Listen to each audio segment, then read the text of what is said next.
नमस्कार, मी विप्रा अपडेट्स मराठीमध्ये पुन्हा एकदा आपल्या सर्वांचे स्वागत करते. जर्मनीतील बाडेन-व्युर्टेंबर्ग या राज्याशी महाराष्ट्र शासनाने सामंजस्य करार दिनांक 25 फेब्रुवारी 2024 रोजी केलेला आहे. त्याच्या अंतर्गत जर्मनीतील बाडेन-व्युर्टेंबर्ग या राज्यास महाराष्ट्रातील विविध क्षेत्रातील कुशल मनुष्यबळ पुरवण्याबाबतच्या पथदर्शी प्रकल्पास मान्यता देण्याबाबतचा जी.आर. दिनांक 11 जुलै 2024 रोजी निघालेला आहे. तो जी.आर. आणि मोफत जर्मन भाषा शिकण्यासाठीचा अर्ज करण्याची संपूर्ण प्रोसेस या व्हिडिओमध्ये पुढे पाहणारच आहोत. पण त्यापूर्वी जर्मनीसारख्या युरोपियन कंट्रीमध्ये काम करण्याचे फायदे आणि त्या अनुषंगाने बेसिक माहिती आधी समजून घेऊया. आणि त्यामुळे व्हिडिओ अगदी स्किप न करता शेवटपर्यंत पहा. व्हिडिओ आवडल्यास व्हिडिओला लाईक करा आणि हा महत्त्वपूर्ण व्हिडिओ इतरांसोबत शेअर करा, जेणेकरून त्यांनाही याचा फायदा होईल. चला तर मग सगळ्यात आधी आपण जर्मनीमध्ये काम करण्याचे फायदे पाहूयात. माझ्या माहितीप्रमाणे जर्मनीमध्ये काम करणाऱ्या उमेदवाराचं शिक्षण, काम करण्याचा अनुभव, काम करण्याचं कौशल्य यानुसार वेतन ठरवले जाते. पण फ्रेशर्ससाठी, नव्याने काम करणाऱ्यांसाठी महिनाभर काम केल्यानंतर साधारणतः 2,500 ते 3,000 युरो मिळतात. भारताच्या 1 रुपयाच्या तुलनेत 1 युरो म्हणजे आजचा जर आपण रेट पाहिला तर 93 रुपये आहे. म्हणजे साधारण महिन्यासाठी तुम्हाला 2.5 ते 3 लाख रुपये भारतीय रुपयांमध्ये मिळू शकतात. मजबूत अर्थव्यवस्था असलेला, भरपूर औद्योगिक आणि तंत्रज्ञान क्षेत्रात प्रगतशील जर्मनी हा देश आहे. जर्मनी हे ऑटोमोबाईल कंपनीचं औद्योगिक केंद्र आहे. तिथे Mercedes Benz, Audi, Porsche, BMW सारख्या मोठमोठ्या ऑटोमोबाईल कंपन्यांचं केंद्रस्थान आहे. जर्मन संस्था त्यांच्या कर्मचाऱ्यांना उत्तम पगार देतात, जेणेकरून ते त्या पगारामध्ये आनंदी आणि व्यवस्थित राहणीमान जगू शकतात. काम करण्यासाठी जर्मनी हे उत्तम ठिकाण आहे. जर्मनीमध्ये उत्तम वाहतूक सुविधा असल्यामुळे कार्यालयात वेळेवर पोहोचण्यास मदत होते. जर्मनीमध्ये अतिशय आरामदायक वातावरण आहे, जे तुम्हाला उत्साहात काम करण्यास मदत करते. युरोपियन कंट्रीमध्ये जर्मनसारख्या सुंदर देशात तुम्हाला काम करण्याची संधी मिळत आहे. पण त्यासाठी तुम्हाला जर्मन भाषा येणे अत्यंत आवश्यक आहे आणि त्यासाठी जर्मन भाषा शिकणे गरजेचं आहे. जर्मन भाषा शिकणे सर्वसामान्यांसाठी खर्चिक आहे. परवडण्यासारखं नसल्यामुळे महाराष्ट्र शासनाने जर्मनीतील बाडेन-व्युर्टेंबर्ग या राज्याशी सामंजस्य करार केल्यानंतर त्या अंतर्गत महाराष्ट्रातील विविध क्षेत्रातील कुशल मनुष्यबळ पुरवण्याबाबतच्या पथदर्शी प्रकल्पास मान्यता दिलेली आहे आणि त्यासाठी जर्मन भाषेचं मोफत प्रशिक्षण महाराष्ट्र सरकारतर्फे दिले जाणार आहे आणि त्या अंतर्गत जर्मनीमध्ये काम करण्याची संधी सुद्धा उपलब्ध करून देण्यात येणार आहे. त्यासाठी जो शासन निर्णय झालेला आहे, जी.आर. निघालेला आहे, तो आधी इथे पुढे थोडक्यात समजून घेऊया. महाराष्ट्र शासनाच्या जी.आर. पोर्टलमध्ये जाऊन तुम्ही जी.आर. ओपन करू शकता किंवा ही वर दिलेली साईट मी इथे तुम्हाला ओपन करून दाखवत आहे. सगळ्यात आधी आपण गुगल सर्चमध्ये जाऊन शासन निर्णय आणि जर्मनीविषयी अधिक माहितीसाठी साईट ओपन करूया.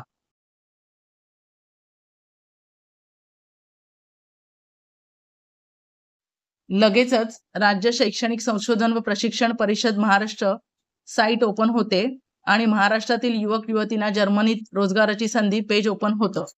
कर्सर वर खाली करून पाहिल्यावर पहिल्या कॉलममध्ये शासन निर्णय परिपत्रके, दुसऱ्या कॉलममध्ये जर्मनी देशात नोकरीसाठी अर्ज करण्यासाठी येथे क्लिक करावे आणि तिसऱ्या कॉलममध्ये जर्मन भाषा शिकण्यास व शिकवण्यास इच्छुक शिक्षकांनी येथे क्लिक करावे. हे 3 कॉलम दिसतात. सर्वात आधी आपण शासन निर्णय आणि परिपत्रके या कॉलमवर क्लिक करून शासन निर्णयात काय काय लिहिले आहे ते आपण थोडक्यात समजून घेऊया. शासन निर्णय या कॉलमवरती क्लिक केल्यावरती PDF मध्ये असलेला शासन निर्णय आपण डाउनलोड करून घेऊया. इथे शासन निर्णय ओपन झालेला आहे, तो आता आपण थोडक्यात समजून घेऊया. जर्मनीतील बाडेन-व्युर्टेंबर्ग या राज्यास महाराष्ट्रातील विविध क्षेत्रातील कुशल मनुष्यबळ पुरवण्याबाबतच्या पथदर्शी प्रकल्पास मान्यता देण्याबाबतचा हा जी.आर. 11 जुलै 2024 रोजी निघालेला आहे. आता या जी.आर. मध्ये प्रस्तावना खूप मोठी आहे, पण मी तुम्हाला इथे थोडक्यात सांगते. प्रस्तावनेमध्ये त्यांनी असं म्हटलं आहे की युरोपियन युनियनमधील बहुतांश देश औद्योगिकदृष्ट्या संपन्न आहेत. तथापि मागील काही वर्षापासून या देशांना कुशल मनुष्यबळाची कमतरता भासत आहे. महाराष्ट्र राज्यात विविध क्षेत्रातील कुशल मनुष्यबळ मोठ्या प्रमाणावर उपलब्ध आहे. या मनुष्यबळासाठी एकतर तुलनेने रोजगाराच्या संधी कमी प्रमाणात उपलब्ध आहेत. शिवाय जे काही रोजगार उपलब्ध आहेत त्यातून समाधानकारक अर्थार्जन होत नसल्याचे दिसून आले आहे. राज्यात उपलब्ध असलेल्या कुशल मनुष्यबळाचा पुरवठा युरोपियन युनियनमधील देशांना करता यावा व त्यायोगे त्यांना रोजगाराच्या संधी उपलब्ध करून देण्यात येऊन त्यांचे जीवनमान उंचावण्यास मदत व्हावी आणि दोन्ही देशांमधील संबंध सुदृढ होतील व अनेक सशक्त सामाजिक व आर्थिक बदलांची सुरुवात जागतिक स्तरावर होऊन मोठ्या प्रमाणात परकीय चलन व तंत्रज्ञान प्राप्त होईल, हा शासनाचा दृष्टिकोन आहे. तर इथे शासन निर्णयामध्ये ते असं म्हणतात की उच्च माध्यमिक शिक्षणाचे व्यावसायीकरण या योजनेचा विस्तार करून जर्मनीतील बाडेन-वुर्टेंबर्ग या राज्यास महाराष्ट्रातील खालील विविध क्षेत्रातील 10,000 कुशल मनुष्यबळ पुरवण्याबाबतचा पथदर्शी प्रकल्पाच्या अनुषंगाने यंत्रणा, प्रशिक्षण व्यवस्था व कार्यपद्धती निश्चित करण्यास शासनाची मान्यता प्रदान करण्यात येत आहे. म्हणजेच या शासन निर्णयात त्यांना असं म्हणायचं आहे की सुरुवातीला महाराष्ट्रातून 10,000 कुशल कामगार पाठवले जातील. त्यासाठी जी काही यंत्रणा, जे काही प्रशिक्षण लागणार आहे, जी काही कार्यपद्धती निश्चित करावी लागणार आहे, त्या सर्व प्रोसिजरला शासन मान्यता देत आहे. इथे पेज नंबर 3 मध्ये यंत्रणा, कार्यपद्धती आणि प्रशिक्षण याबाबत माहिती दिलेली आहे. शासनाने प्रकल्पाच्या नियंत्रणासाठी जिल्हास्तरीय संनियंत्रण समिती, राज्यस्तरीय संनियंत्रण समिती तसेच तांत्रिक समितीची नेमणूक करण्यात आलेली आहे आणि या सर्व समित्या यंत्रणा, कार्यपद्धती आणि प्रशिक्षण पाहणार आहेत. आता इथे तांत्रिक समितीमध्ये उमेदवारांना आवश्यकतेनुसार कौशल्य वृद्धीसाठी अतिरिक्त प्रशिक्षण आवश्यक आहे असे ते म्हणतायत आणि त्यासाठी तांत्रिक समिती नेमलेली आहे.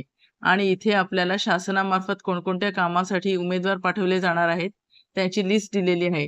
ती आपण पाहून घेऊ, म्हणजे जर्मनीला कोणत्या प्रकारच्या नोकरीची संधी मिळणार आहे हे इथे निश्चित होणार आहे.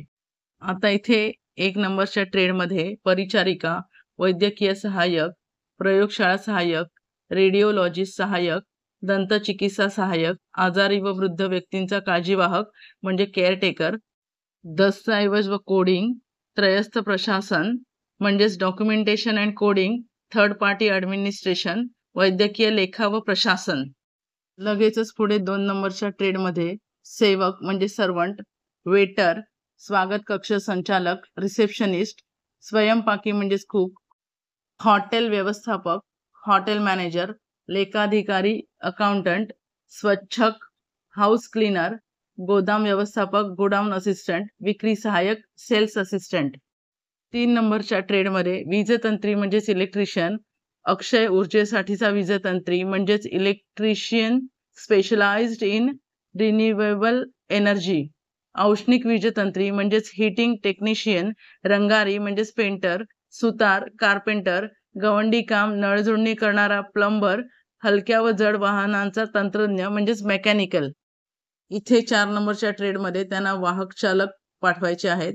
त्याच्यामध्ये बस चालक असतील, रेल्वे चालक असतील, ट्रक चालक असतील, हलकी व जड वाहने चालक असतील. 5 नंबरच्या ट्रेडमध्ये सुरक्षा रक्षक, टपाल सेवा म्हणजेच डिलिव्हरीसाठी काम करणारे, तसेच सामान बांधणी व वाहतूक म्हणजेच पॅकर्स अँड मूव्हर्स, विमानतळावरील सामान हाताळणारे म्हणजेच इथे त्यांना विमानतळावर काम करण्यासाठी कामगारांची आवश्यकता आहे असं त्यांनी म्हटलेलं आहे.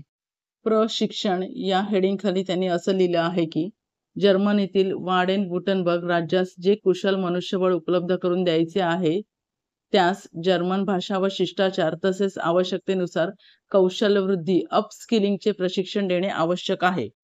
आणि हे जर्मन भाषेचे प्रशिक्षण जर्मनीमध्ये रोजगारासाठी जाऊ इच्छिणाऱ्यांना महाराष्ट्र शासनातर्फे मोफत दिले जाणार आहे. तसेच मिळालेल्या माहितीनुसार राज्यातील प्रत्येक जिल्ह्यामध्ये प्रशिक्षण केंद्रे सुरू करण्यात येणार आहेत. मुंबईमध्ये 15 तर पुण्यामध्ये 10 केंद्रे सुरू करण्याचा शासनाचा प्रयत्न आहे. या प्रशिक्षण वर्गाला सप्टेंबर 2024च्या पहिल्या आठवड्यापासून सुरुवात होणार आहे. जर्मन भाषा शिकवण्यासाठी पुण्यातील गौथे इन्स्टिट्यूट आणि राज्य सरकारच्या महाराष्ट्र राज्य शैक्षणिक संशोधन व प्रशिक्षण परिषद यांच्यात करार झालेला आहे. जर्मन भाषेचे प्रशिक्षण देणारी गौथे इन्स्टिट्यूट ही प्रख्यात संस्था असून ही संस्था खुद्द फेडरल रिपब्लिक ऑफ जर्मन व युरोपियन युनियन यांच्या सहकार्याने चालविली जाते.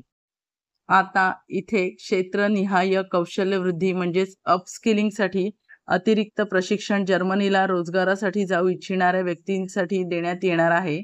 ज्या कोणी शासकीय संस्था हे अपस्किलिंग प्रशिक्षण देण्यासाठी उत्सुक आहे हे त्यांच्यासाठी आहे. कार्यपद्धती व अंमलबजावणी राज्यस्तरीय संनियंत्रण समितीसाठी आहे.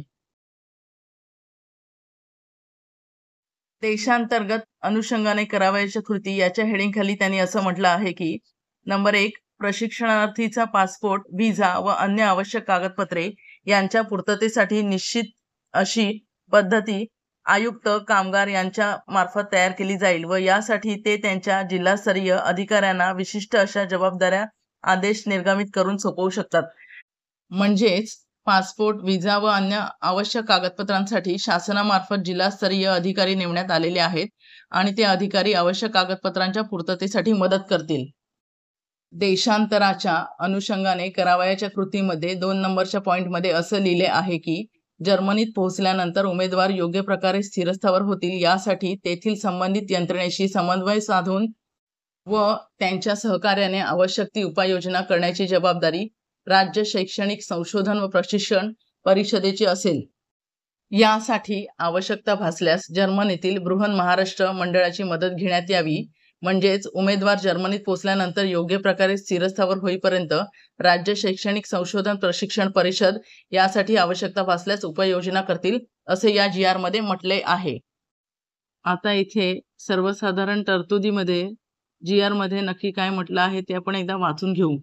नंबर 1, जर्मनीमध्ये काम करत असताना अपघात व अन्य कोणत्याही कारणामुळे अपंगत्व, कायमस्वरूपी अपंगत्व अथवा मृत्यू झाल्यास संबंधित व्यक्ती अथवा त्याच्या कुटुंबाचे कोणतेही आर्थिक दायित्व महाराष्ट्र शासनावर असणार नाही.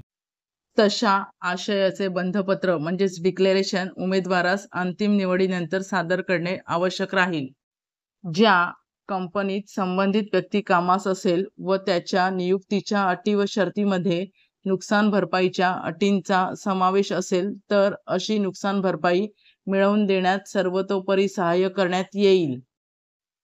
नंबर 2, या पथदर्शी प्रकल्पाचा लाभ राज्यातील सर्व जिल्ह्यातील गरजू व इच्छुक कौशल्यधारकांना मिळेल याबाबत संचालक राज्य शैक्षणिक संशोधन व प्रशिक्षण परिषद यांनी दक्षता घ्यावी.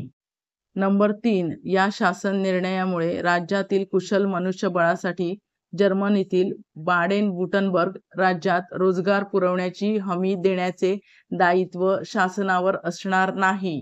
बाडेन-वुर्टेंबर्ग या राज्यास महाराष्ट्रातील विविध क्षेत्रातील कुशल मनुष्यबळ पुरवण्याबाबतचा पथदर्शी प्रकल्पास मान्यता देण्याबाबतचा हा GR जास्त मोठा असल्यामुळे फक्त महत्त्वाचे मुद्दे या व्हिडिओमध्ये आपण समजून घेतलेले आहेत. अधिकच्या माहितीसाठी तुम्ही GR पोर्टलमध्ये जाऊन याबाबतचा शासन निर्णय काय आहे तो संपूर्ण वाचा आणि व्यवस्थित समजून घ्या.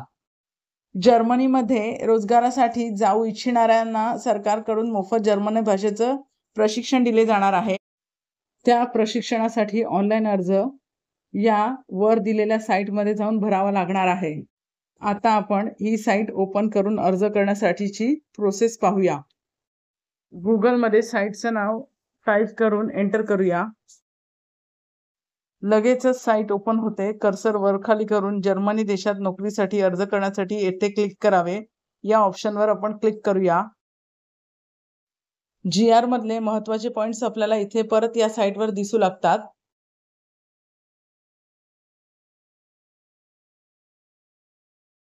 अर्ज भरण्यासाठी येथे क्लिक करा. यावर क्लिक करूया. पुढे लगेचच जर्मन लँग्वेज ट्रेनिंग कोर्सचं पेज ओपन होतं. अर्ज भरण्यापूर्वी लिंकवरील माहिती काळजीपूर्वक वाचा आणि मोफत जर्मन लँग्वेज ट्रेनिंग कोर्ससाठीचा खाली दिलेला फॉर्म भरा. जर्मनीमध्ये रोजगारासाठी जाणाऱ्यांना जर्मन भाषेचे मोफत प्रशिक्षण या अंतर्गत शासन निर्णय तसेच जर्मन भाषा शिकण्यासाठी अर्ज भरण्याची प्रोसेस याबद्दलचा हा व्हिडिओ नक्की इतरांना शेअर करा. मोफत जर्मन भाषा शिकण्याचा शासनाच्या या योजनेचा लाभ घ्या. शिक्षण कुठलेही असो, आपल्याला कुठे ना कुठे कधी ना कधीतरी नक्कीच उपयोगी पडते. घेतलेले शिक्षण कधीच वाया जात नाही. जर्मन भाषा मोफत शिकून जर तुम्हाला जर्मनीसारख्या सुंदर आणि प्रगतिशील देशात काम करण्याची संधी मिळत असेल तर नक्की या संधीचा फायदा घ्या.